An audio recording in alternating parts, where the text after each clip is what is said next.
Hey everybody, this is CPR43 and I've got another update for you guys.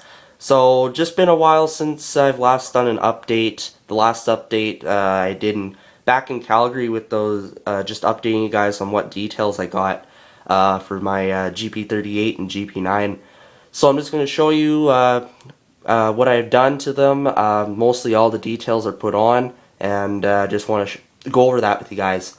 So I'm starting off the GP38. That's been the biggest change as of right now with all those details I got. So I'm just going to show you guys right now with how it went. So already you can see quite a bit of changes already. Basically the roof has got the most change. The winterization hatch, the horn, Sinclair antenna, bell, everything.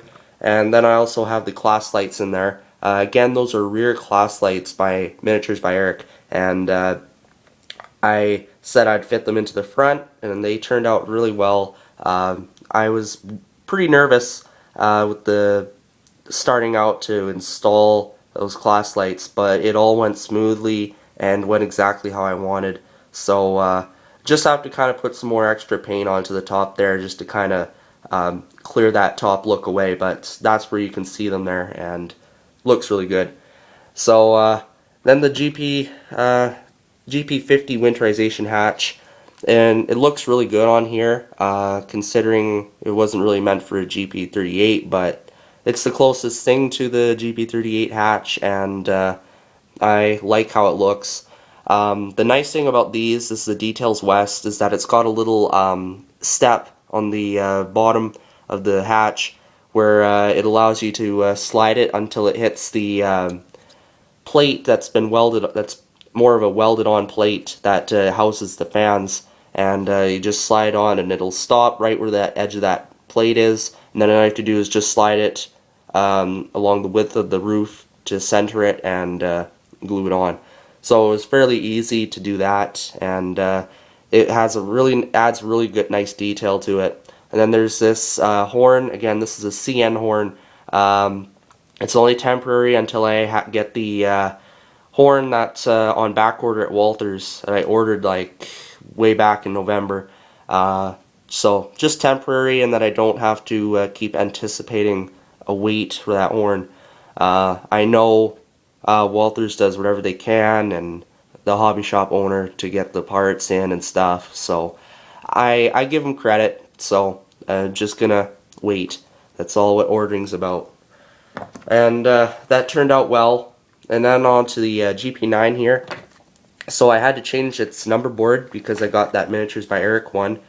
So I had the older number board. Again, this was from that lifelike GP38, and as you can see here, already just from my crappy camera, it's a crappy job. Kind of a really bad paint job, but it was only a test. And then when you flip it over, you can see the styrene that I had to use. I had to use styrene with this one as well, just because when I filed out the number board, I had to cut away some, and there was a bit of an indent, so I had to use styrene to make the number board flush with the cab. So other than that, it turned out much better with this number board, and you can kind of see where the number board, the class lights are on the just above that number there, just molded in, and that's what's nice about that board. So I just have to wait for lenses, and I have to do just kind of paint inside them, more of a white silver around there that has to be painted inside, but that should be easy. And then I also did the exhaust stacks. So these were those Juneco scale models CNCP exhaust stacks. They were more or less for the Alco switchers, like the S1, S2. So it was quite simple to get these in. You take the exhaust stack, you had to cut out the rounded part that would have been the top, and then you had to cut off the sprue, which you can kind of see in there. Not really too much, but I cut out the sprue as best I could, just so that it's not really visible. And they look really well. It was just a matter of kind of cutting in a little indent into the factory exhaust stack on the engine, and then fitting them into there and gluing them. So it turned out really well. I've checked all the different heights and levels of vision along the model, and they look really well prototypical, scale size to the original, so they look really good. I've also experimented with some doing some grab irons. They're actually just staples that I had bent up with the pliers and drilled some holes.